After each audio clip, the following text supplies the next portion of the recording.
here on Rocket Sports Radio, keeping you informed, engaged, and entertained. My name is Michael Spinella, and I'll be your host for the next hour.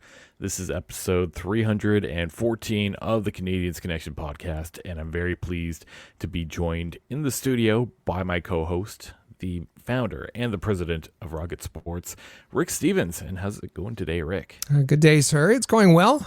Hope you're doing well. Hope our listeners are doing well. And listen, looking at the calendar, the Old Farmer's Almanac tells me that it's the start of fall on Sunday at 8:44 a.m. Eastern Time. Now, our fans need something different. How about rookie camps done, training camps underway, preseason games are days away? That's how we know. That's exactly how we know it's fall. Montreal Canadiens, there's lots to talk about. Golf tournament, lots of audio. We've got just a great show for you, and thanks for joining us this week. We got it all for you. And we're titling this one, Canadiens Playoff Ambitions, Can Dach, Laine, and Hutson Fuel the Fire? In this first segment, we will get you up to date on everything Montreal Canadiens, and yes, we do have some games to talk about to start things off. Then a whole bunch of roster news. We'll talk about some prospects, and then some news from around the league. In segment 2, we are going to have a ton of audio to get to, and we're going to title this one, Dach, Laine, Hutson, Why Optimism Surrounds the Habs Heading into Preseason. And then in segment 3, it's a Have Your segment, as we will turn it over to our listeners for our Canadiens Connection question of the week, as we ask, who do you believe will have the biggest impact on the Canadiens' playoff chances this season? And Rick, if people are interested in getting involved in the conversation, what's the best way for them to reach out to us? It's by the Rocket Sports text line. Easy, 5853-ROCKET, 5853-ROCKET. Text us 24 hours a day. Text us your comments. Text us your questions. And we'll be glad to respond to you. And if you add your name and location, we'll be glad to read them on the air next week. And make sure that you are also following at Habs Connection on Twitter, Facebook, and Instagram. Also, you can check out our website, canadiensconnection.fm. And here's what's happened since we've been gone. The prospect showdown has come and gone as the Montreal Canadiens rookies took on the Toronto Maple Leafs rookies in Montreal, and they come away with a pair of losses. So going back to last Saturday, the Toronto Maple Leafs rookies beat the Montreal Canadiens 4-3 in the shootout. We got to see Florian Xhekaj get into a fight right at the start of the game. We got to see the Habs mount a 2-goal comeback to force the extra time, but it was the Maple Leafs that prevailed in the shootout. And I'm not going to lie, looking at both of the rosters, I was a little bit surprised to see Toronto be able to win this. Yeah, I think that, like many fans, we've been talking about the pipeline rankings, the prospect rankings, all summer from the different groups, and the Canadiens, top 5, top 6, top 7 in all of the rankings. They have an excellent pipeline, an excellent prospect pool. The Leafs down at the bottom, so many fans were expecting this to be no contest.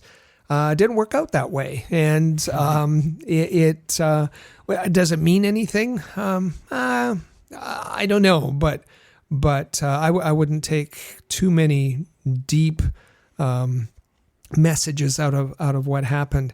The Canadiens had difficulty. They didn't start well in either of the games. The penalty killing was terrible, and the goaltending was just awful. But there were some moments that were a lot of fun to watch and should give Canadiens fans great hope for the prospect pool that the Canadiens have. Of course. And the second game happened on back-to-back. This happened on last Sunday, September the 15th, and the Toronto Maple Leafs won that one as well, 5-4. The Habs were down by a goal heading into the third period. There was some back and forth that led to a 4-4 tied game, but the Maple Leafs got a man advantage and scored on the power play. I hate to say it, but Easton Cowan for the Toronto Maple Leafs looked kind of good in that game. He does, and did in both games. The Leafs have it. It's not maybe the depth of the prospect pool, but they have individual prospects that can make a difference. And you're right about Cowan.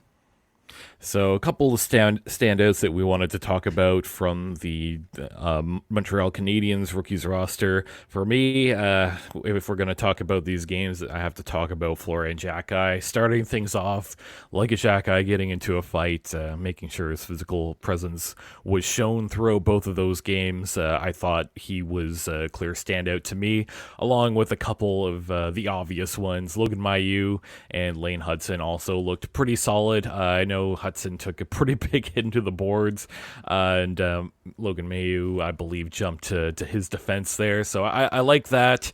I know that both of these players will be good. It's just a very early glimpse of them, and it's too bad we didn't get a little bit more from both of them, but very happy with what I saw anyways. Yeah, and I think the players, the prospects that you were expecting to play well did. Owen Beck, Logan Mailloux, Laine Hutson, Emil Heineman, all look great. And the leader, I thought it was interesting that they kept the same leadership for both games, and it means something. We heard Rob Ramage talk about why they chose the players that they did. It was Logan Mailloux captain for the team for both games. And Owen Beck and Sean Farrell wearing the A's for both games. Logan Mailloux, you mentioned, he looked just really comfortable out there. And after that cross check on Laine Hutson, he jumped in. He earned himself a 10-minute misconduct from the fight, but Ramage said he was really the team really. Was pumped by the fact that Mailloux showed leadership and going in. And then when he returned after sitting out for that, he scored later in the game. So Logan Mailloux doing it all. The guys that maybe were a bit unsung or less was expected of them, there were three that I thought were outstanding. We talked about Adam Engstrom and how probably less familiar to Canadiens fans than some of the others. And I said, keep an eye on him. You're going to be surprised. You're going to like him. We talked about him as a wild card and in previous shows, and he looked great. Tyler Thorpe was impressive.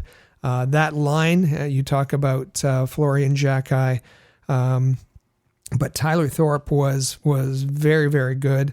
And Riley Kidney, credit to Riley Kidney, who had a tough season last year and got pushed around a bit. I thought he showed a lot of poise, and he had a very good tournament. So the folks that, in my books, were kind of less was expected. Engstrom, Thorpe, Kidney, the ones that were supposed to be good were good in Beck, Mailloux, Hutson, and Heineman. Absolutely true. You can follow our daily Habs posts throughout the offseason via @Rocket Sports on Twitter, and check out our exclusive content at InsideTheCanadiens.com. And we have some roster news to get to. And to start, we began with the 48th annual Canadiens Golf Tournament this week. They raised a ton of money, and that's all going to be donated to underprivileged kids. This is a big opportunity for multiple members of the Montreal Canadiens to have media availabilities. This is always a pretty big event for Habs fans and the sign of the season beginning. We have a ton of audio from that to get to in that second segment. Yeah, and it was nice to see everybody back. Everybody was in a good mood. There was general optimism. We had Jeff Molson and Jeff Gorton and Kent Hughes and Marty St. Louis and all the players, and everybody was generally excited. Fans were keeping an eye on who arrived with who. There was Patrik Laine arrived at the golf tournament with Kirby Dach. Does that mean anything? So great for a great kickoff to the week of training camp, and as you said, also it is an opportunity to raise money for a very good cause. 59 players were invited to participate in the Canadiens training camp. It opened up on Wednesday, and I think that's a few less from the past couple seasons, but still quite a few players. I'm expecting to see a split squad to start this, though. It's interesting, and maybe this is the evolution of Marty St. Louis. His first camp, I think there were 75 players in camp. He wanted to get a long look at everybody. Last year, 71, so 12 fewer players this year than last. And the players were noticing that there were fewer bodies around. Typically, most players, other than the tryouts, kind of graduate from the rookie camp and stick around for a couple of days. Didn't happen this year. I mentioned Tyler Thorpe and players like Owen Protz. The CHL players were returned to their junior teams. The tryouts were released. And that meant that in the scrimmages, they've been kind of doing a round robin. There's Team A, B, and C. There are 3 teams for the scrimmages. Last year, I remember there were 4, and it made it kind of awkward that they weren't playing as often and all that. So a very different approach this year. And as I say, probably the evolution of Marty St. Louis. And I think there's just a general tone set this year that it's all business. It's all business. That there's the scrimmages, and the scrimmages have been intense. Right into preseason games on Monday. Not the usual red-white game, all of that sort of thing. So things have moved along. Medicals were on Wednesday. The on-ice started on Thursday, the scrimmages and so on for Friday, Saturday. And as I said, then Monday we'll bring the very first preseason game against the Flyers at the Bell Center. So this is a different... it's going to be a theme throughout the show, how this training camp is being approached differently. And a little bit unexpected, and you did say medical not too long ago, so that ties in right to this next point.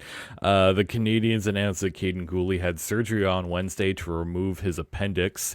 He will be reevaluated in 7 days. That's a tough break for Kaiden Guhle, and that's just bad luck. There's really nothing that could have been done about that.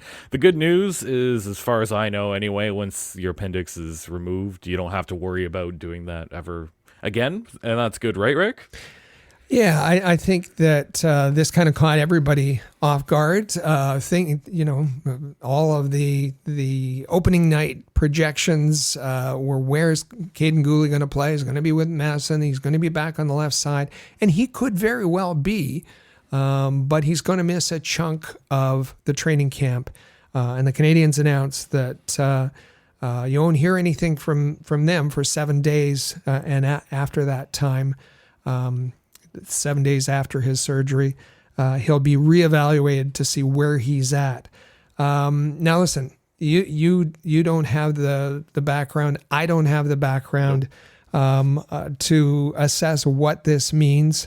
For those who weren't with us last year, the listeners, we have a medical expert. He's a doctor, Dr. Stephen Morris, and he is perfectly suited to come on the show and to speak to these kinds of things. We give the same caveat we always do. Dr. Stephen Morris is a medical doctor with a practice, but he has not examined Kaiden Guhle or his files, but he can speak about appendix and the surgery to remove your appendix, and we have invited him on the show this morning. Hey guys, thanks for having me back on Canadiens Connection to discuss Kaiden Guhle's recent development with his appendectomy. As most of the listeners probably know, the appendix is a common issue for a lot of people out there, including myself. It's a small little organ that grows off of the bowel wall in the right lower side of our abdomen. It typically presents with generalized sort of abdominal pain and then can potentially progress into a severe infection. So it is something that we need to get sorted out, and really the treatment in most cases is actually to have surgery. We usually pick this up with ultrasound, cases of appendicitis, but you can even make clinical diagnoses just by looking at blood work and by your clinical examination to determine that someone actually does have appendicitis, because there are some very specific findings on examination for that. But the good news is overall that appendicitis and appendectomy are so commonplace, especially in 2024 with the way that we can perform surgeries and the technology we have. The recovery is usually pretty quick. And in this day and age, surgery is looking a lot more like a day procedure than anything else. We can do that through keyhole surgery using cameras with access to tools on the end of them to basically just cut out the appendix and clip that area. Sometimes we'll do open surgeries, but those are only for more complicated cases, essentially. The recovery is, like I said, really quick. Usually people are home within 1 to 2 days. And, for non-elite athletes anyway, it can be up to 2 to 4 weeks of some sort of activity limitation. And that's primarily around, the recovery process, but also risking of herniation, which is called an incisional hernia through the port sites. So that's really the biggest roadblock to coming back to sport, really. But again, it depends on the person and then their state of fitness and what they look like going into that surgery. Interestingly, actually, the appendectomy itself has its own Canadiens connection, which leads me to my first example of how quickly someone can return to play afterwards. In 2015, Ryan Callahan of the then Tampa Bay Lightning had an emergency appendectomy and actually missed Game 6 against the Habs in the Stanley Cup playoffs. He returned to the lineup only 5 days later to play Game 1 against his former New York Rangers. So there's an interesting connection of the appendectomy with the Habs. In 2009, there's another example of someone, Jonathan Erickson, who returned only after 3 days after appendectomy. I think, what does this all mean for Guhle? The good news here is that, we aren't in a cup final right now, so there's no rush to have him get back and potentially, risk more time out or hurt himself. So I think the slow, steady approach is really the way to go here. And we'll likely see Guhle return, I would think, in a matter of weeks more than days, just because of there's no pressure here. Despite, I'm sure, the fact that he really wants to get out there, especially with the start of the season. But, if you think about the Habs brass and their new mantra of organizational safety around injuries, they'll probably take this one easy. All that being said, though, this is not a major issue, assuming there's no complications with the surgery and that it wasn't more than just the appendectomy. And you know what? I wouldn't be surprised to see him in opening night against the Leafs. So thanks for having me back, guys, to talk about the appendectomy, and I'm looking forward to opening night. Brilliant. Nice. Thanks, Stephen. We're so happy to have Dr. Stephen Morris as part of the Rocket Sports team, our medical expert, because he can lay things out in language we can understand and apply, these kinds of medical conditions and tell us whether we should be worried or not worried. And I thought he made several good points there. I was getting all kinds of texts this week and questions about what this meant for Kaiden Guhle. There was some of our listeners were trying to compare it to if you follow F1, Carlos Sainz of Ferrari. He had his appendix out and then was back in the car and won a race within 2 weeks. A little different. There aren't guys out there trying to, not to minimize the G-forces that a Formula One driver experiences, but a little bit different. But thank you to Stephen Morris, who was able to lay that out.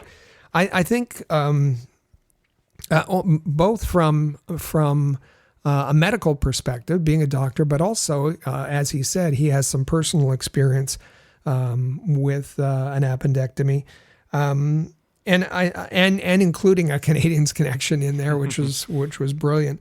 I think that for me, he talked about the new regime, the new approach to medical injuries and recovery and return to play, the protocols that they have.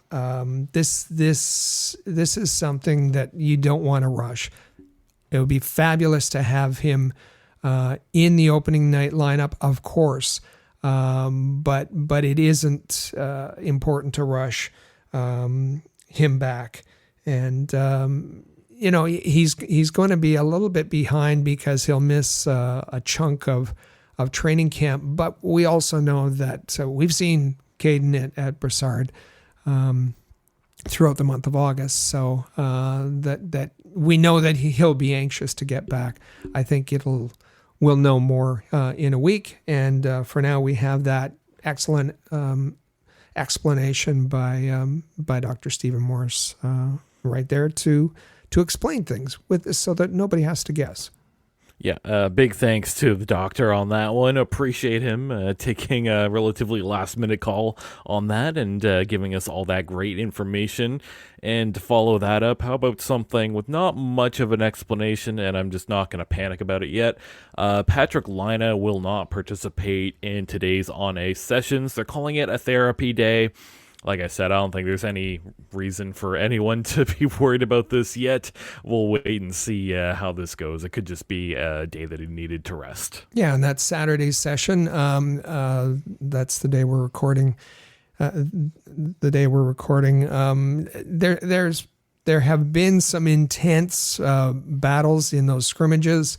Even Kirby Dach got dinged right at the end of one, and he said he's fine, but that's all it can be, and so no reason to panic just yet. Yeah, that's exactly right. And we have a retirement to announce. Defenseman Chris Wideman announced his retirement on Tuesday. What an interesting career for this defenseman. At one point, he was named AHL D-Man of the Year. That's when he was with Ottawa's affiliate. I believe they were still in Binghamton at the time. He was traded around the NHL a couple of times. He had to go and find work in the KHL for one season before the Montreal Canadiens brought him back to the NHL, and he looked pretty decent. Certainly a useful bottom pairing, puck-moving defenseman. Didn't play last year due to injury, so I don't think it's a huge surprise to hear this announcement today, but congratulations to him on a great career. And was always mentioned as a great locker room guy by other players. Not all careers follow the same path. 34 years old. The release says 6 seasons in the NHL. He also included a letter talking about his retirement. I'm just going to read a part of it here. Quote, "Skating on the Bell Center ice with the CH logo on my chest in front of the greatest fans in sports is a feeling I wish all hockey players could experience. Thank you to all the fans who have supported me throughout my career." Very classy message from Chris Wideman. Yeah, love to hear that. And with that, I think it's a good time to get to our Habs prospect report. It's time for the Rocket Report. The Rocket Sports Media Team is your premier source for information about the Laval Rocket, the AHL affiliate of the Montreal Canadiens, as well as Habs prospects playing in the CHL, NCAA, and leagues around the world. Bookmark thn.com/Montreal to follow our comprehensive coverage of Canadiens prospects. And every single week we like to highlight a Montreal Canadiens prospect. And this week we will shine the spotlight on Ugra goaltender Evgeny Volokin. He's off to a great start in the MHL, and he has a 3-0-0 record so far. So a goaltender that we don't hear a ton about, and it's always interesting to check up on him. we were all checking our notes when the Canadiens drafted him in the 5th round in 2023. We remember the number of goaltenders that the Canadiens added, and Volokin was one of them. This he was in Corey Proman's list in an interesting spot, pretty high on Corey Proman's list. I can tell you that the Canadiens think that this guy is pretty special. It's tough to project goaltenders at the best of times, and particularly because he's playing in the Russian leagues. The MHL right now, which is their junior league, he has one start in the VHL with it, which is the equivalent of the AHL there. But he has been fabulous in his starts in their junior league this year. 122 goals against, 9.56 save percentage, as you said, 3 wins is his record. And he's been the game on he had 3 games this past week. Last Sunday, faced 35 shots, made 34 saves. Wednesday, 22 shots, 21 saves. And Thursday, 30 shots and 29 saves. We're going to keep an eye on this guy and talk about him a bit more so that you know exactly what to expect. Another prospect that was picked out of the ether seemingly by our dear friend Vinny Riondo, and he's. I understand why some of the Canadian staff think he's going to be special. Since we're talking about prospects, and we're already talking about a prospect over in Russia, how about we get to our Ivan Demidov update while we're here? He just last week, it seemed like Habs fans were panicking about his ice time.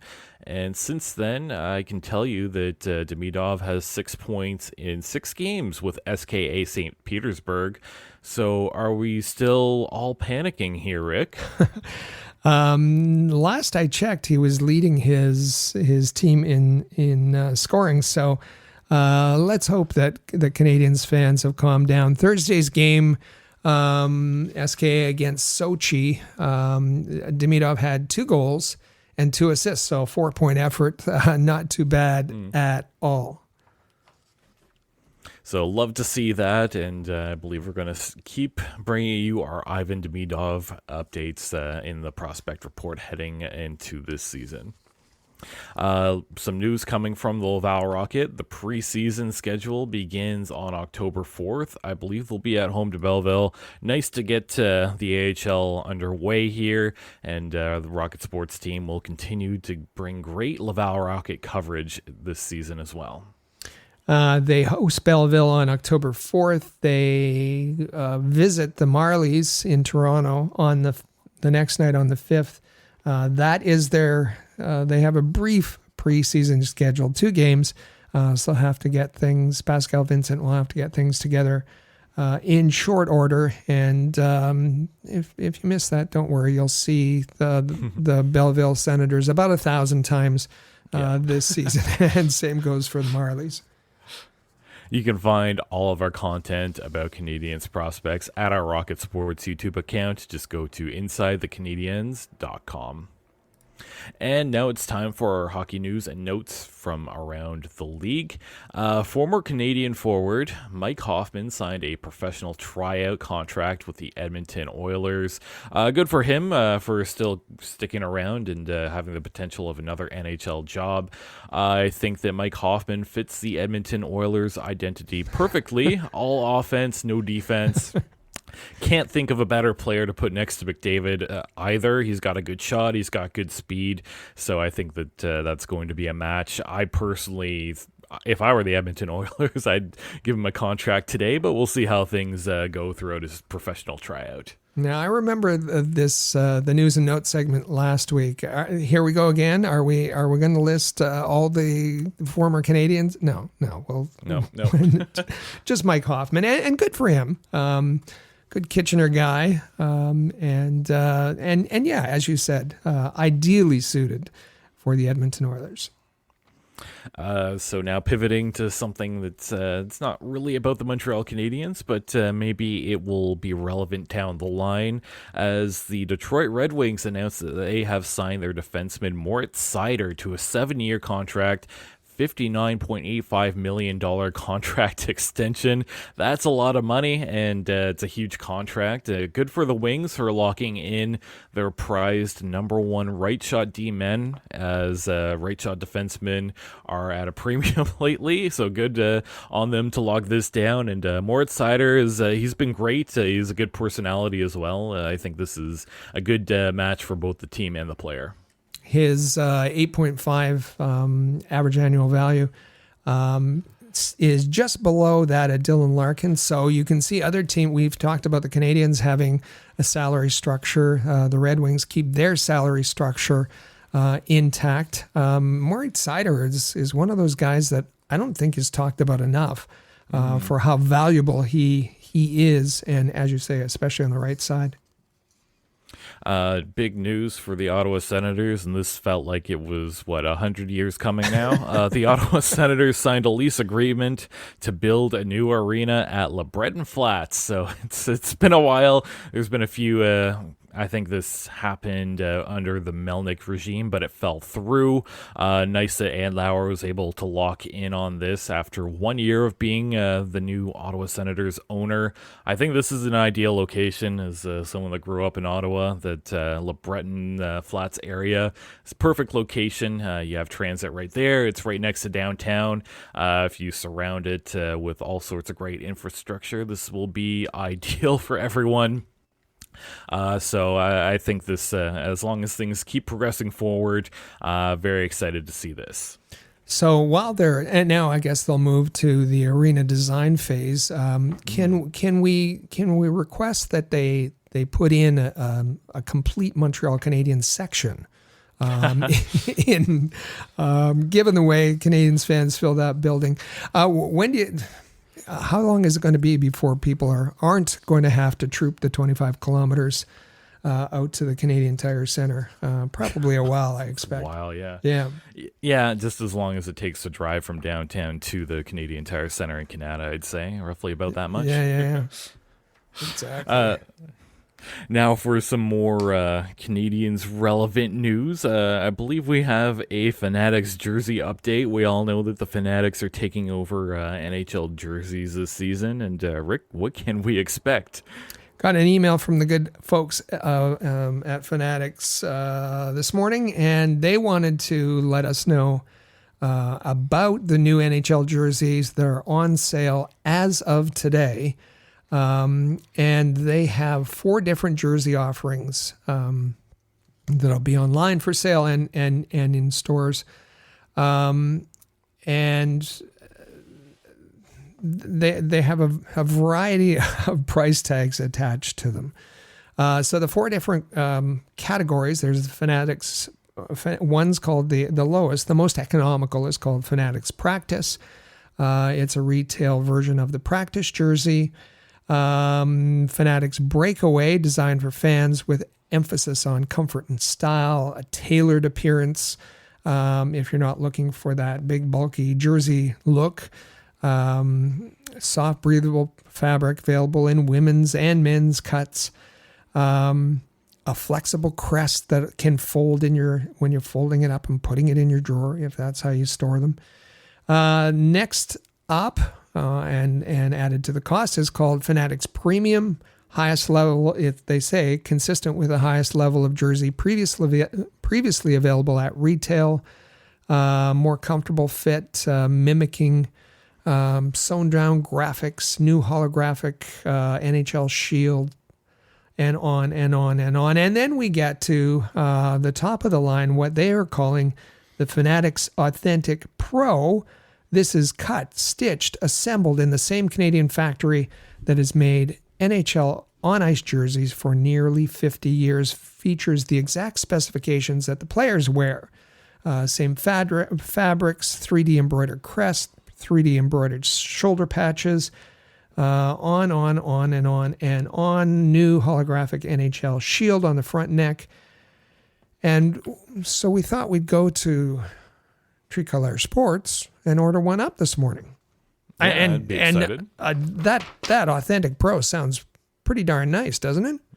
Oh, yeah. I always go into the board, so I need that extra protection, you know? Yeah, for sure. And you want what? A new Caulfield. You need a Caulfield jersey because he changes numbers, so you need a 13. Yep. You need a Patrik Laine, a new guy coming to the team. You need a few jerseys.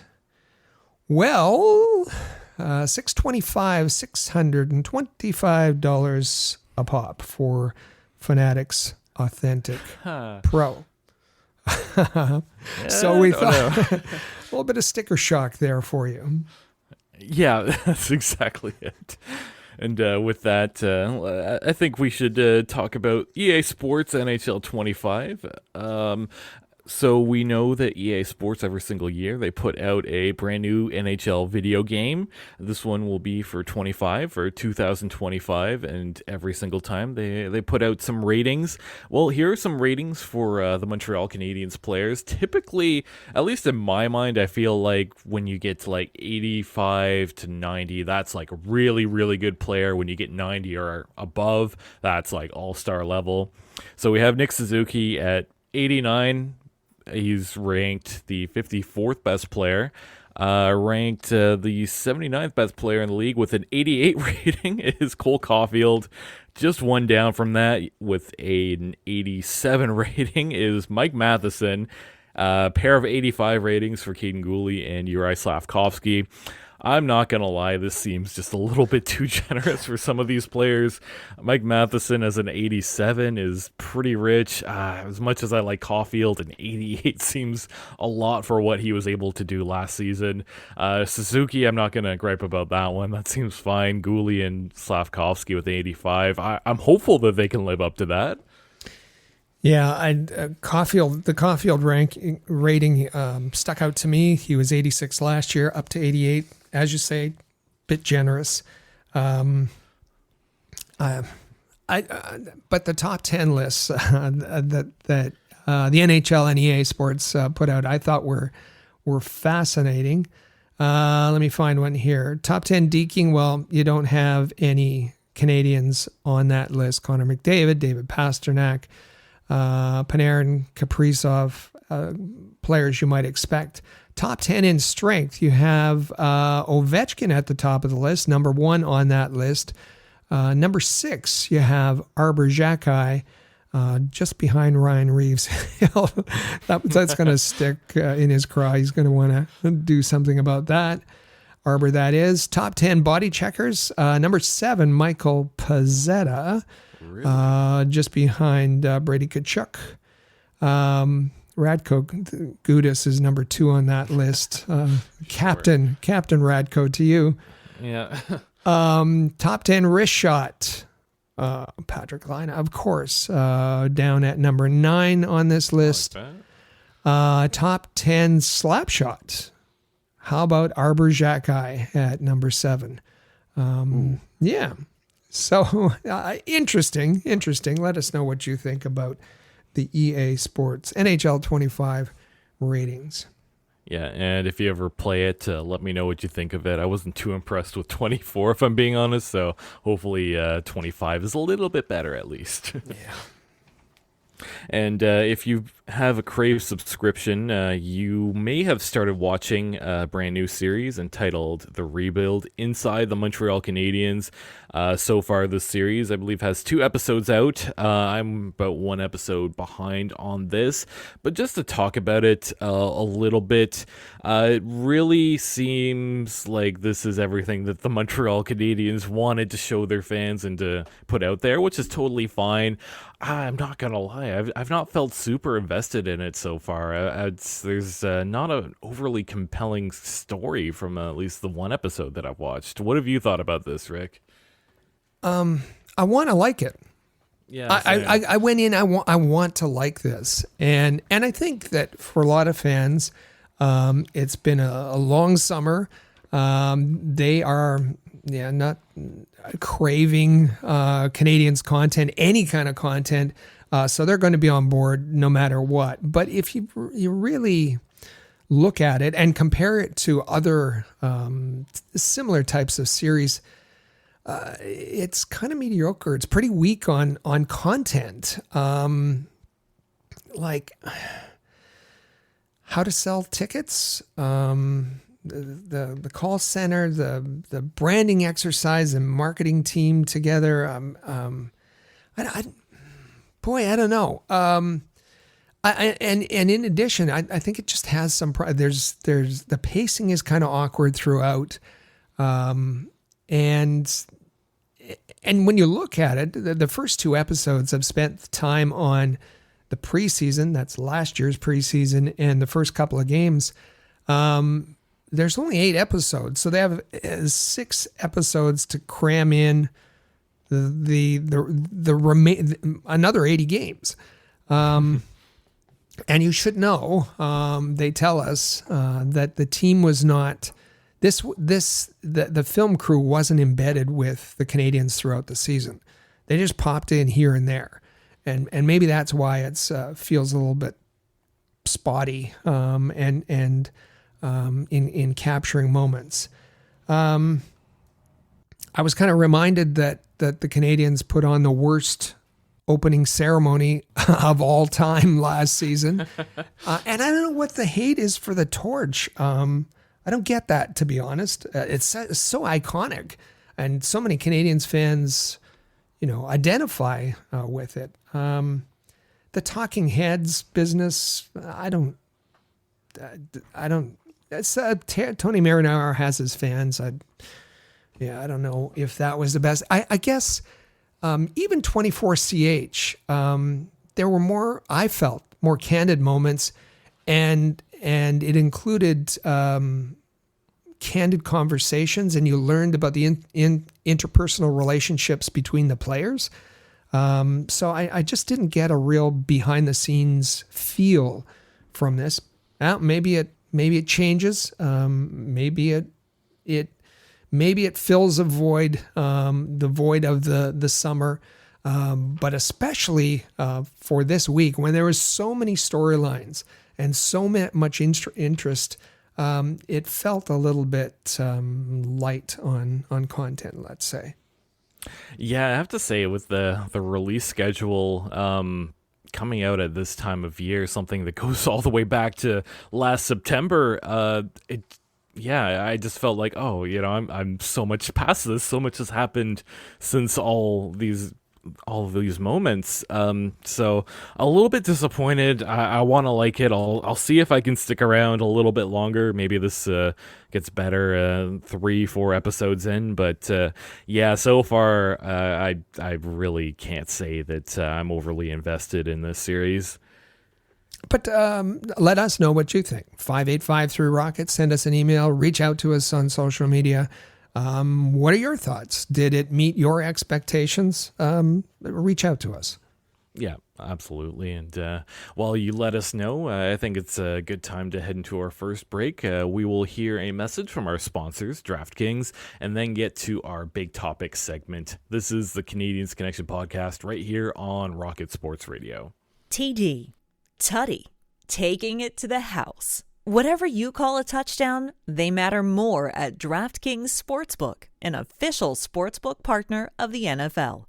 Ready to place your first NFL bet? Try betting on something simple like a player to score a touchdown. In fact, I actually did this past weekend, building a parlay of a multitude of players who I believed were all going to score a touchdown at some point during their games. Are you ready to do a touchdown dance of your own? Score big with DraftKings Sportsbook, the #1 place to bet touchdowns. Download the DraftKings Sportsbook app and use code THPN. That's code THPN for new customers to get $250 in bonus bets when you bet just $5 And get 1 month of NFL Plus Premium, only on DraftKings. The crown is yours. Gambling problem? Call 1-800-GAMBLER. In New York, call 877-8-HOPE-NY or text HOPE-NY 467-369. In Connecticut, help is available for problem gambling. Call 888-789-7777 or visit ccpg.org. Please play responsibly. On behalf of Boot Hill Casino and Resort, Kansas. 21 plus age and eligibility varies by jurisdiction. Void in Ontario. Bonus bets expire 168 hours after issuance. For additional terms and responsible gaming resources, see dkng.co/ftball. NFL Plus Premium offer available only to new and former NFL Plus subscribers. Additional NFL Plus Premium terms at nfl.com/terms. Podcast right here on Rocket Sports Radio. I'm Michael Spinella, and you can find me on Twitter at The Spinella, and with me in the studio is our president and founder of Rocket Sports, Rick Stevens. Be sure to give him a follow on Twitter at Rocket Sports. You can also follow at Habs Connection on Twitter, Facebook, and Instagram. Plus, you can check out our website, CanadiansConnection.fm. And just a little reminder here to make sure that you are subscribing to the Canadians Connection podcast in the player or your favorite podcasting app. That way you never miss a single episode. And Rick, the Montreal Canadiens training camp is in full swing with the team preparing to open their preseason schedule. There is a little bit of optimism amongst these players and management as they look to take the next step in the Habs rebuild. Yeah, less than 48 hours as we record this until the first preseason game. And the players, I think, are anxious to get into some action and really anxious for the season to open. And that optimism that you talked about means that the Canadiens, they're not going to be satisfied with playing for a high draft pick, a high pick in next year's draft. That isn't the mission this year. They have a completely different mindset, in my opinion, from what we've heard from them this week. Different mindset for this season, and are set to accomplish different goals. And we have a ton of audio from this past week, a lot coming from that golf tournament at the beginning of the week, and a number of topics that were discussed throughout that media availability. And I think the first one, you kind of ticked at it a little bit there, and that's the P word, playoffs. I know that we've heard the word rebuild a few times throughout the past couple weeks here, which I think is a little bit different for the Montreal Canadiens, and we definitely didn't hear too much about the P word this past week, as they are looking to take a step forward, especially offensively, and be in the mix ended up being a very popular phrase that we heard quite a few times. Yeah, that's right. So to start here, let's hear some audio coming from Habs owner Jeff Molson, and this is in regard to his expectations of the season. I think the players have higher expectations of themselves as well, and I think there's every reason to believe that we would be in the mix and competing for a playoff spot. There you go. In the mix. In the mix. If you listened to any of the Canadiens audio and this week, you heard in the mix. So it was the phrase they wanted to go with. They thought about it over the off season. We remember Kent Hughes saying, we're going to leverage the media. Well, they decided that they couldn't dance around the word playoffs. They couldn't use the P word. That all of that would be too awkward. And they had to balance the fact that they have a team of enthusiastic players that want to come to the rink. Well, they didn't go out in free agency and add somebody that could make them a contender right away. They want to stick to this plan. So riding that little tightrope, they came up with the phrase "in the mix." What does it mean? I don't know. That's fair. Well, what does it mean? It's vague. It's nonspecific. It means different things to different people, and that was focus group tested. No, it wasn't. Well, I don't know. Maybe it was. And they that was certainly circulated to all of the people who were going to be going to the podium. Jeff Molson was first, and he got it started by the expectations for this season is that the Montreal Canadiens are going to be in the mix. So that's our catchphrase for this season.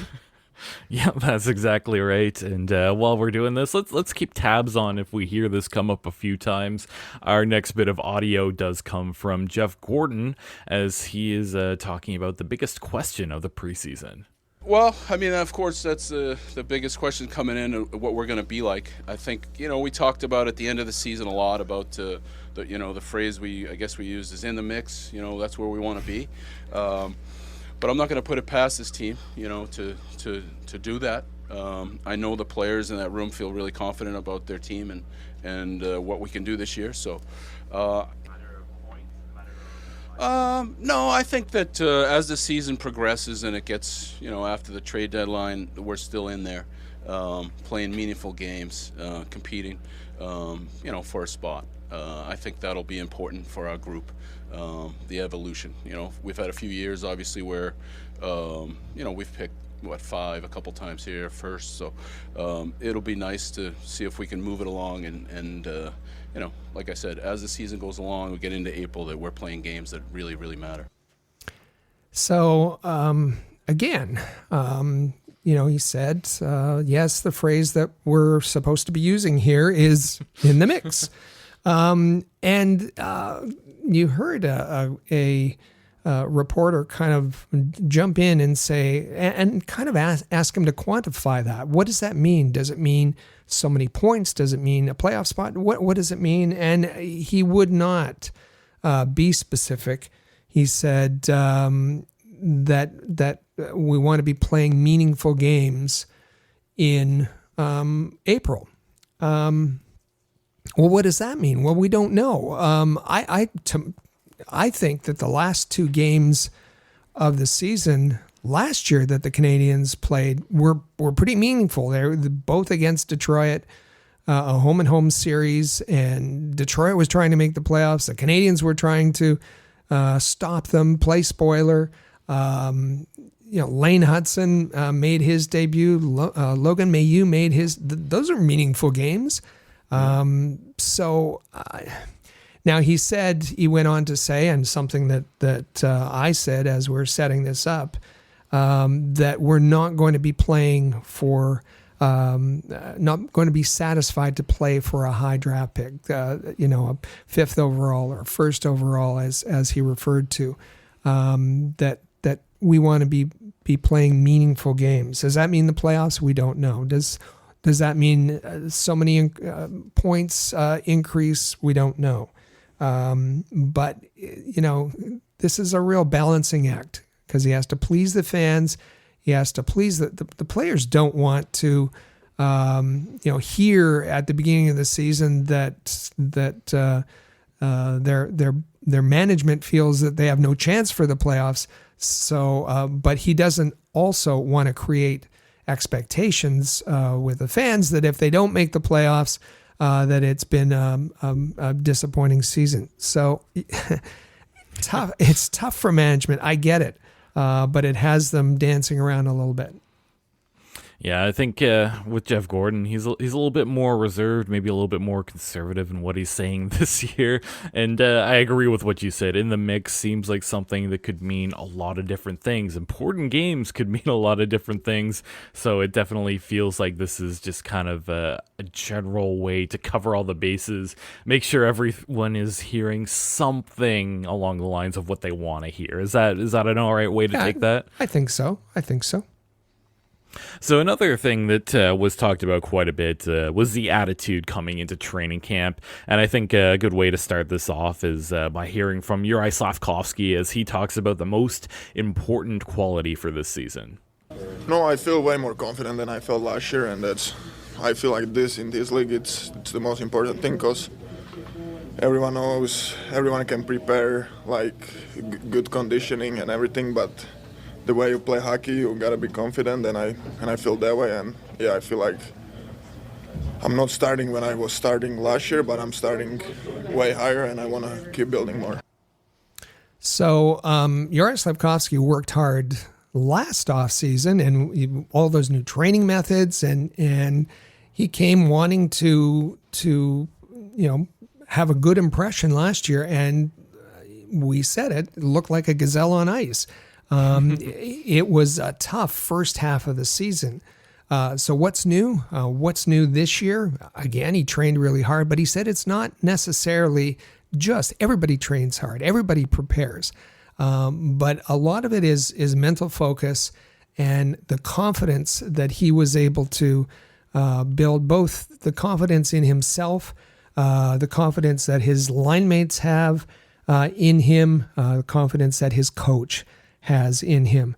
And it's a super important quality. And I think that not only applies to Juraj Slafkovsky, but it applies to the entire team. They've mentioned several times the continuity, the carryover.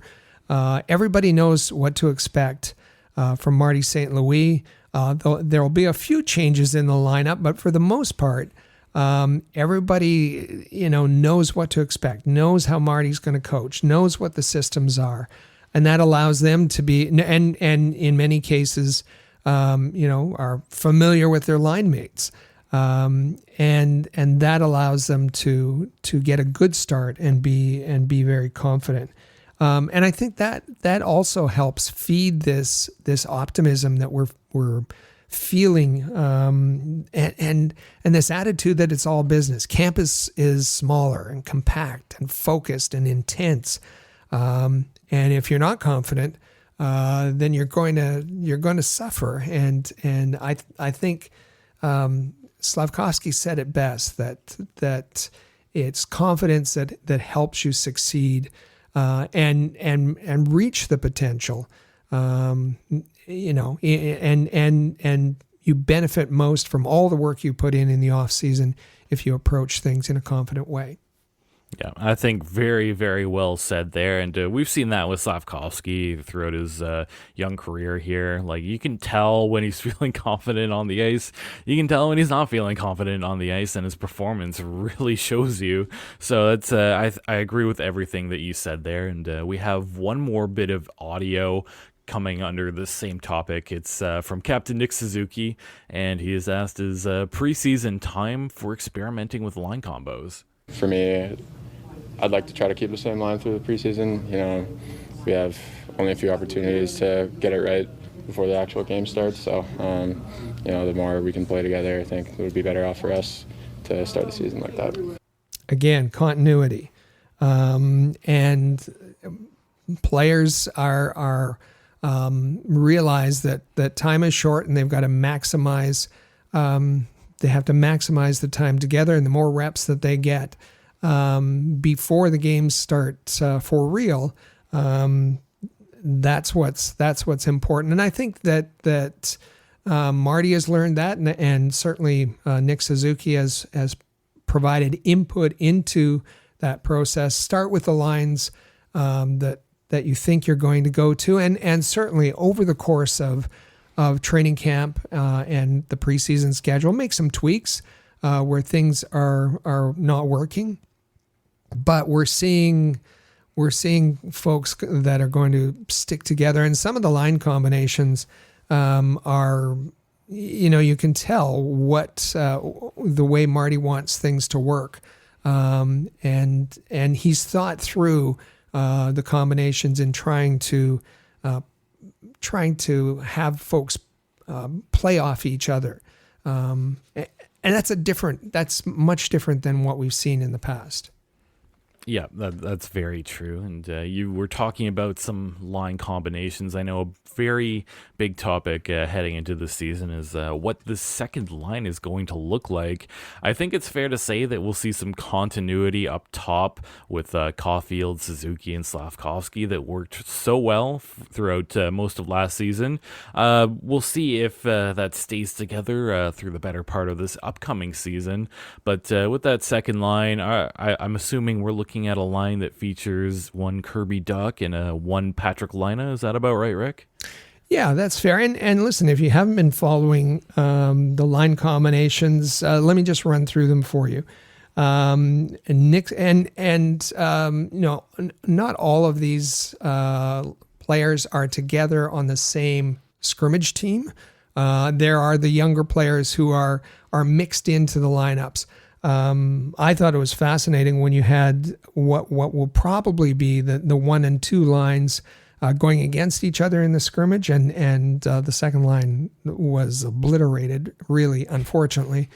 They're going to need some time together. But Nick Suzuki, Cole Caulfield, Juraj Slavkovsky is the top line. There's no surprise there. Second line, you have Kirby Dach with Alex Newhook and Patrik Laine. Third line, Christian Dvorak with Joshua Waugh and Josh Anderson. And the fourth line, Jake Evans between Yoel Armia and Brendan Gallagher. But it's that second line that is the key, because it's the Canadiens have had a good first line, but we know that teams, especially playoff-bound teams, are going to need more. Are going to need depth, and they're going to need a 1A and a 1B line to be able to toss out there. They need 6 players who are contributing offensively, and that was obvious, a focus in the offseason. Demidov was one of the reasons they went out and got Demidov and Michael Hage for that. And while those guys are taking the necessary time to get to the Canadiens lineup, they went out and acquired Patrik Laine to fill that spot. So a key, there's optimism in camp, but one of the keys is that second line gelling and coming together and being effective. Yeah, that's exactly right. And we've seen Kirby Dach have his moments. We've seen him be someone that meshes well with a lot of different players on the Montreal Canadiens. He was really good for Slavkovsky at various points. I'd like to see him be that exact same player for a Patrik Laine, but Kirby Dach, of course, missed all of last year. And we also... Patrik Laine missed a big chunk of last year as well, so maybe there's a bit of rust there. Let's hear our next bit of audio coming from Marty St. Louis as he talks about creating that Habs second line. I mean, obviously, Laine's got a great shot, right? And Docker is very good at transporting the puck and winning pucks back. Nui brings a lot of speed that can push teams back, create space underneath, quick to loose pucks. You know, Docker, Laine, big boys. All this said, I feel like they have great elements to complement each other, and now is to, get in more reps and as they've missed a lot of time, and just to jump right back in it at this level. I think I got to be patient a little bit, but I feel they have great elements to complement each other.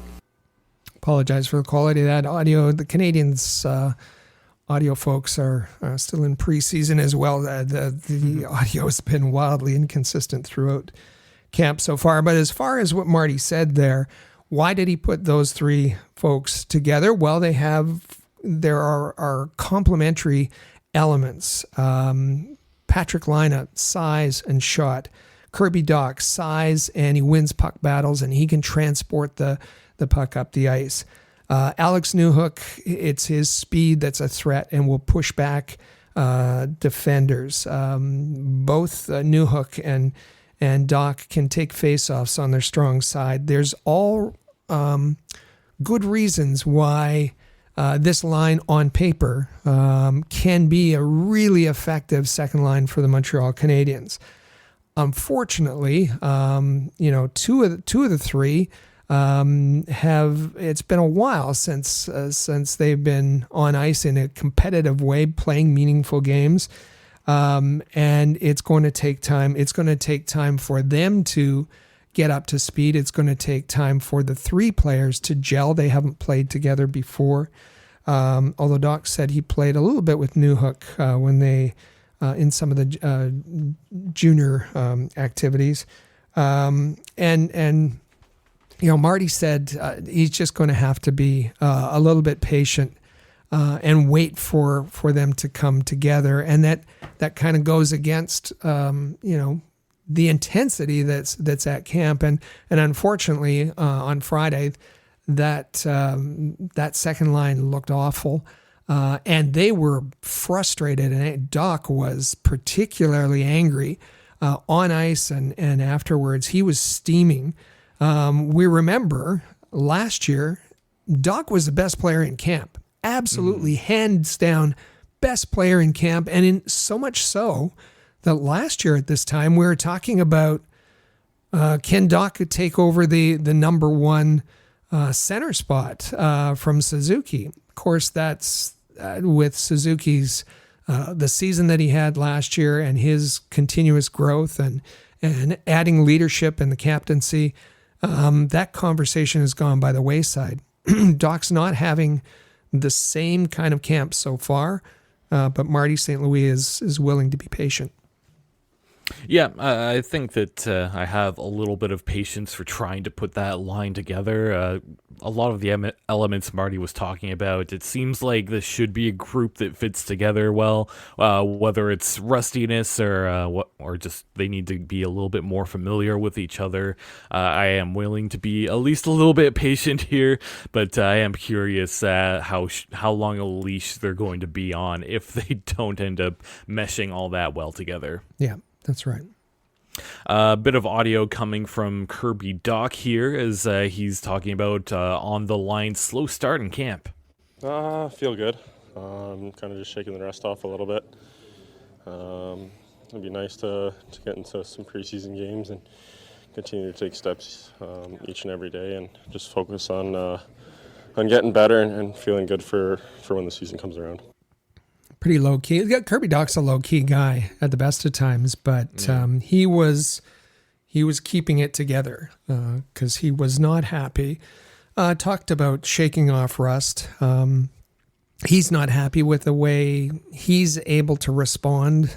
His body, his skills, that everything is able to respond. And it's going to be. It has to. Marty St. Louis has to be patient because. What are the alternatives? Josh Anderson, on that line replacing somebody, Yoel Armia. I know fans are pretty excited about Joshua Waugh. He just doesn't have the skating to be on that line. So it's. The Canadiens have invested in this group, in this second line, and I think all the optimism is hinging. It's hinging on having an effective line that features Kirby Dach and Patrik Laine. Yeah, and Montreal spent a couple of first-round picks to bring in Newhook and Kirby Dach, so yeah, pretty big investment there, and you hope that works out. Mm-hmm. Another topic that has come up quite a bit is defense, and may I start this by saying Laine Hutson. Who's not excited for Laine Hutson? We've talked about the group of young D-men coming into this preseason for the Montreal Canadiens. Laine Hutson, Logan Mailloux, Adam Engstrom, Jaden Struble, David Reinbacher. It's a pretty interesting group here, and I think a lot of the season, particularly the power play, could hinge on Laine Hutson's performance, and could hinge on the performance of whoever else ends up cracking that D-core, because as we've seen in our projections, it at least looks like there are 2 D spots available on this Montreal Canadiens team. Laine Hutson kind of factors into a couple of different conversations here. Power play, which we're going to talk about in a minute, but Jeff Gorton has said that the defense has to be better. The Canadiens' goaltending must be much better, and the defense has to help by not allowing so many high-danger scoring chances. Laine Hutson is going to be counted on, certainly for his offense, but he can't be a liability on defense. Spoiler, let me give you a spoiler. Laine Hutson's going to be in the Canadiens opening night lineup. Yes, he's going to be there. I mean, it would be, the Canadiens have done everything over the summer to make sure ensure that he's in the opening night lineup. And with the trades that were made, Harris and Kovacevic, he's going to be there. That's just going to happen. The rest is just my opinion. And we've talked about the other options. Adam Engstrom, he looks great. David Reinbacher, he's on a bit of a mission. But both of those players need time to adjust to the North American rink and the North American style game. They need to spend plenty of time both of them in Laval. Which then that comes to Jayden Struble, known quantity. Jayden Struble is someone that not many fans are talking about have been talking about this off season, but I think he's someone that Marty St. Louis and Stefan Robidoux think he can be relied on for a certain game. We said Arbor Xhekaj is going to be there. Justin Barron's going to be there, which leaves Logan Mailloux. Logan Mailloux, I think, doesn't get the credit he deserved for this season. He had an excellent season in Laval last year, and I get it. The mainstream Montreal reporters don't pay attention to Laval. A lot of fans don't pay attention. He was excellent, and I think that he has the inside track on a spot for opening night. But, there's still the preseason games are there for a reason, and things will play out. But as far as defense, Laine Hutson. So this season is about optimism. It's based on Kirby Dach and Patrik Laine having a strong season, and it's based on Laine Hutson being in the lineup. Those three players are absolutely key to the Canadiens being able to fulfill pay the check for the optimism they have now. And that brings us nicely into talk about the power play. So last season, the Montreal Canadiens had a power play percentage of 17.5, which was not particularly good for them. The power play struggled the last number of years here. With the departure of Alex Burrows, Marty St. Louis is taking over power play duties. He took them over a little bit last season. Not sure that we saw a whole lot change though. But let's start this off just by hearing from Marty St. Louis talking about filling the hole left by the departure of Alexander Burrows. So when Burr stepped down, I helped Burr with the power play the last couple of years. When he stepped down, I want to have that continuity with the power play, and I wanted to take care of it. And so I didn't feel like I needed to bring a coach in that department, when I want to do it. So it wouldn't be fair for that guy coming in. So I was looking more for somebody that can be an extension of the staff. I was looking for an older person. And, what Roger has done throughout his coaching career and post-career, he had, the experience that was kind of like very fitting for the position that I was looking for. And obviously I've had a relationship for a long time. So, he's going to be an extension, help for all the departments and the staff so that I can do my job better, considering that I will take the power play as well. So I'm excited for it. So let's be clear. And if you attended practice last year, and it was widely reported, it's no secret that Marty St. Louis at a certain point took over the power play. It was Marty St. Louis' power play, and there were stories written about what exactly is Alex Burrows doing now that he's off the power play. So it was no surprise that when the change in the offseason that he stepped down from his assistant coaching position on the bench. Now, if we want to rewrite that story and Marty wants a redo on starting the power play, starting to be in charge of the power play again, okay, that's fine. And maybe he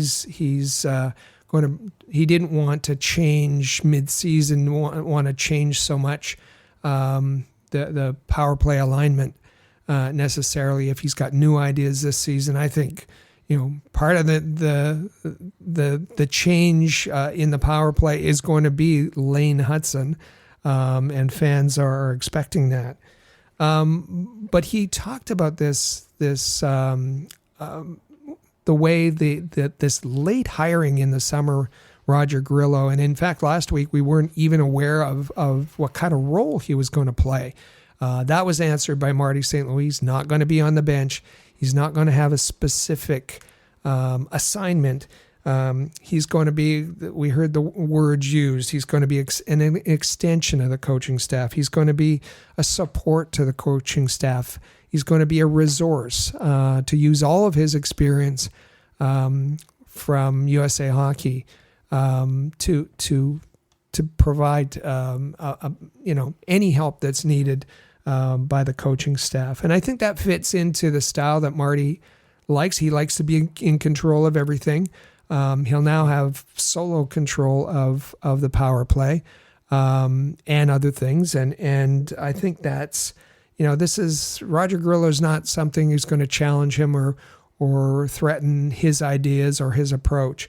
So he'll fit in. And Marty said himself that they already have an existing relationship, so that will make things pretty easy. But the power play, if they're going to be in the mix, we heard that, in the mix, the power play can't be bottom five. The penalty kill can't be bottom five either. We know Sam Montembeault had one of the worst penalty kill save percentages in the league. The goaltending's got to be better. The defense has got to be better. The offense has got to be better. The power play's got to be better, and the penalty kills got to be better. Yeah, I think that's all pretty accurate, and I do wonder if Marty will have a changed approach at some point here. I know that on the power play specifically, we've seen a lot of Mike Matheson on that top power play unit. I hope we get to see Laine Hutson have a crack at it. What do you think? Well, it's going to be one of the reasons that it's his creative ability, his ability to supercharge a power play, to be that dynamic player out there. You have to include him on the power play. The thing, and you said it, Is Marty going to change his approach? And we're not talking just about, is he going to include Laine Hutson on the power play? Is he going to change lines differently? His approach has to be much different. And it's Marty saying this. It's Jeff Gorton saying this. If the Canadiens are going to be in the mix, then that sets different expectations by the players, by the fans. This isn't going to be, it's okay, the losses don't matter because we're wanting the draft pick anyway. The context has completely changed for this season. Up until now, Marty St. Louis' job, that the team has known, the management has known there's going to be a lot of losses. The Canadiens were going to, be at the bottom of the standings. And so how do you get guys to come to the rink day after day after day with a good attitude? He had to make it fun. He said that he was the guy that was going to make things fun and enjoyable to come to the rink, even when they were losing. Well, all of that has changed, and as well, he's had a really easy ride from the media. Kid glove treatment. Everything he does is wonderful. If there's higher expectations, then they have to be asking different questions. And so I think, and there may be some growing pains. I think we're going to see some missteps from Marty. We're going to see it from the media. We're going to see players. There's going to be a little bit of adjustment, I think, till we figure out how this is all going to play out. But this is and that's what transitioning from a rebuild into a more competitive team, into a team that's in the mix, it can be awkward. And I think we're about to see that on and off the ice this season. Yeah, that's exactly right. And with that does lead us directly into our Canadiens Connection question of the week, as we will ask all of our listeners, who do you believe will have the biggest impact on the Canadiens' playoff chances this season? And I think the key thing is we didn't whittle this down to just a player or anything. This could be really anybody. So... yeah, it can be the head coach, can be a new player, can be the support from Laval, whoever you think is going to have the biggest impact on this upcoming season. That's exactly it, and I think that's a good time to get to our final break here. Did you know that this podcast is sponsored by BetterHelp? And here's Amy to tell us a little bit more about it. This podcast is sponsored by BetterHelp. So it's back to school time for the kids, right? Well, let me ask you something. Take just a second and think about what something is that you'd like to learn. I'm going to freely admit I'm one of those lifelong learners. Call me a nerd if you want, but I love learning new things and learning about things, whether it's history, whether it's science, whether it's language, whether it's art, whether it's, you name it. I find so much satisfaction out of learning things. I think some of that stems from just natural curiosity, but the other part of it is that it makes you feel like you've accomplished something when, hey, I learned this today. And it could be something that takes 5 minutes, or it could take 5 weeks if you take like an online course or something like that. There's so many things that we try to make time for during the course of a day. Carving out a little bit of time to learn something new isn't always at the top of the priority list either. But kids are always like learning and growing. We lose a little bit of that curiosity as adults. And I think sometimes when we stumble upon something that really grabs our attention, it kind of reawakens that awe that we had as kids in that natural curiosity. So again, I ask, what's something that you would like to learn? Is it a new language? Is it how to garden, how to cook something? Is it, figuring out how to, the ins and outs of electronics or computers, or maybe it's even a new sport that you'd like to learn how to do? So you might be asking, how does all of this relate to the fact that at the top of this spot, you said this show is sponsored by BetterHelp? Well, therapy can help you reconnect with that whole sense of wonder, because your back to school era can come really at any age. Therapy isn't necessarily just about talking. It's about learning as well. And it's about learning positive coping skills or how to set boundaries in your life. It empowers you to be the best version of yourself. And really, it's not just for those who've experienced major trauma. It can just be as simple as taking a few minutes a day for a little bit of self-care. So if you're thinking of starting therapy, give BetterHelp a try. It's entirely online. It's designed to be convenient, flexible, and suited to your schedule. And you just fill out a brief questionnaire to get matched with a licensed therapist. And hey, you can switch therapists anytime for no additional charge if you just feel like you're not completely gelling with the therapist you're originally matched with. Rediscover your curiosity this back-to-school season with BetterHelp. Visit betterhelp.com/THPN today to get 10% off your first month. That's BetterHelp, HELP.com/THPN. 14 of the Canadiens Connection podcast, right here on Rocket Sports Radio.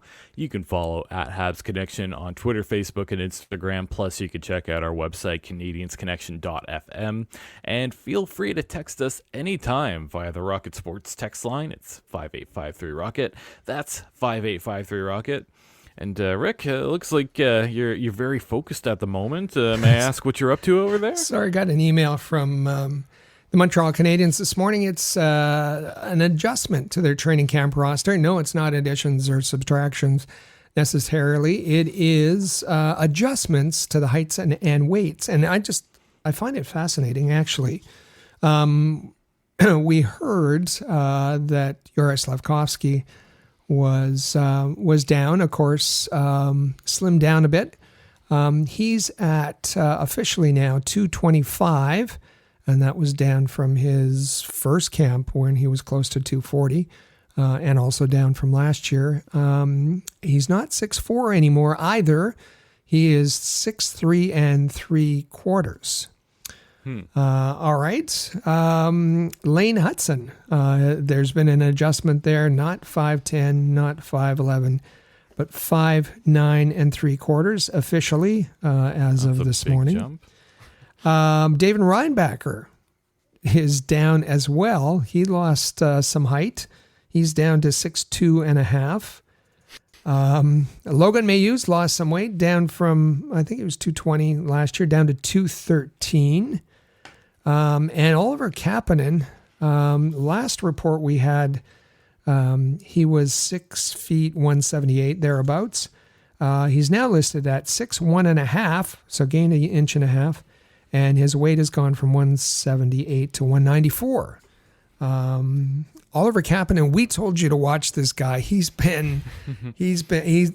likely going back. It's unfortunate there's so little room in the forward spots. He's likely going back to the SHL. But boy, has he been fun to watch in camp. And he's gotten a bit bigger as well. Yeah, I can understand the weight changes. I can understand growing and being taller, but I'm curious about who's shrinking and why that's happening. I don't know. Yeah, the adjustments are interesting. Yeah. And that's a prime example that there's always something interesting happening with these Montreal Canadiens. Blink and you miss it. And, well, we got you covered. Here's what you need to know from Rocket Sports. We cover the Montreal Canadiens, and you can find all of that coverage in one place. You just go to InsideTheCanadiens.com, and we have been a trusted source for the past 15 years. We have a YouTube channel. Make sure that you're subscribed to it. Just search at All Habs. You'll be able to pull it up. And every single Monday, you will find this podcast on there. It's last week's episode was entitled Montreal Canadiens Rookies Who Surprises the Most at Training Camp. And we will be there every single Monday with the Canadiens Connection podcast, but on Tuesday and Thursday, we will be soon returning to a weekly format where you will see the Rocket Hockey Report on Tuesday and the Habs Hockey Report on Thursday. So look out for that coming soon from Amy Johnson. And make sure that you're subscribed to that YouTube channel while you are there. You can leave a like, leave a comment if you have something to say. We love to hear from all of our listeners. Make sure that you are also subscribed to the premier Rocket Sports Radio podcast on your favorite podcast app, Canadiens Connection. You can find every single episode as well at CanadiensConnection.fm. We are here every single Saturday. We were here every single Saturday throughout the off season. We'll be here every single Saturday going forward. We don't take any vacation or time off. So if you want a source that you can trust for Montreal Canadiens, this is it, the Canadiens Connection. And make sure that you hit that subscribe subscribe button. If you want to show a little bit of appreciation, we appreciate if you would leave a 5-star review wherever you get your podcasts. If you want to help out just a little bit more, you can share the podcast on social media, Twitter, Facebook, Reddit, or on any other social media website. Well, that goes a long way in helping us out. We are your inside link to the Montreal Canadiens. And to start here, we have a little bit of Rocket Sports team news, and we are looking for people to contact us. Yeah, please do. 585 through Rocket, or send us an email at info@rocketsportsmedia.com. Why would you contact us? Well, if you like what we do and want to join us, we're looking to add to our Rocket Sports team. As you said, we've been doing this for 15 years. We have a long history. And the Canadiens Connection podcast, this is our 7th season. If you're just joining us, this is a long-form podcast. We have more content, deeper content, thoughtful conversations. They're a little more complexity. We're not necessarily the fans, the cheerleaders that you might hear elsewhere. We're credentialed media, and we have deep connections in the hockey community. And if you feel you can contribute and be part of this team, we're glad to talk to you. Reach out to us at 585-3-ROCKET. Yeah, we got a nice group here over at Rocket Sports. Everyone's super kind. Everyone's more than happy to have intelligent Montreal Canadiens conversations. So if you are interested, do not hesitate to reach out to us. And now it's time for our Canadiens Connection question of the week, as we ask all of our listeners, who do you believe will have the biggest impact on the Canadiens' playoff chances this season? We want to hear from you. One of the ways you can reach out is through that Rocket Sports text line, 585-3-ROCKET. But we also have an email. I know you mentioned it just a second ago, but I'll get you to reiterate that once again, just in case someone has a little bit more to say to us. Certainly. Email address is info@rocketsportsmedia.com. Sorry, it's not. We changed it. Yeah. It's hello@rocketsportsmedia.com. Perfect. And throughout the week, we receive a whole whack of comments, text, tweets, emails, replies on social media from all sorts of great people. We love hearing from each and every single one of you. But this week, we will be reading one email, and I believe this comes from a Chris. And he correctly sent it to hello@rocketsportsmedia.com. Thanks, Chris. Well done. Always good to hear from you. Chris, if you've been listening in the past, he was from the other Hamilton, as he calls it, but now he's moved to upstate New York. And this past week, he was in Montreal. Nice. Chris was in Montreal, made the trip from upstate New York to see the Habs prospects games against the Leafs. He says the weather was amazing, as was the performance of the Habs contingent. Even though the boys lost both games, they outclassed the Leafs in many aspects. Habs 5-on-5 play was a clear advantage. Depth of their team, given the Habs' position in all 3 most recent drafts relative to the Leafs, and the sheer number of selections was evident. They got burned by special teams, especially the PK, net minding. Yeah, we saw that too. And being slow out of the gate, the Leafs scored first in both of those games. He goes on to say, quote, "As for the talent that should make noise playing with the big boys, Hutson, Engstrom, Mayu, Reinbacher on D, and in this order on forward, Beck, Heineman, Farrell, and Machar. It's a shame that there are not more slots available on this team, because some of these players are better served playing at the highest level." He goes on and on and on. And I'll just mention one thing is he calls them the flatten line. And that is Florian Xhekaj, Luke Tuck, and Tyler Thorpe. He has FLATTEN, the flatten line, because they'll put you on your backside, and then they have a little offensive pop to boot. Have a wonderful show and enjoy the weekend, with great appreciation from Chris. Great email. Thank you. Yeah, perfect name to that line. I think you and I were speculating as to what we could call it Yeah, last that's week. right. And I think flatten, that's a better idea than anything we came up with. I like it. The other thing I'm just going to respond to is I got a million texts and some people reaching out on Facebook to us saying, Crave, the rebuild show, we're not in Canada, how can we get access? It's not, the bad news is it's not as simple as using your VPN. Crave, you can do a month subscription to Crave if you're in the US, or one of the emails was from Thailand. You can do that, and you can use a VPN, all of that. Unfortunately, for their subscription, Crave requires a credit card with a Canadian address. So they make it very difficult for folks outside. That's now, if you have ways of getting around that, good luck to you. But we just wanted to answer all those questions from the folks who really want to see this behind the scenes series. So appreciate the info there, Rick. And coming up this next week, there's a few things to look forward to. As a matter of fact, some games. On Monday, September the 23rd, that's when the preseason opens up, and Montreal is going to face off against the Philadelphia Flyers at home. It's going to be a back-to-back, as the next day, the 24th, which is a Tuesday, the New Jersey Devils come to town to face off against Montreal. And then the 26th on Thursday, Montreal heads over to Toronto. So lots of great preseason action coming up. Super excited to get this season underway. And with that, I think that's going to be a wrap for us today. We appreciate you all tuning in and listening. Make sure that you are subscribed to the Canadiens Connection podcast in the player or on any of your favorite podcasting apps. You can also share it on social media if you like what you heard.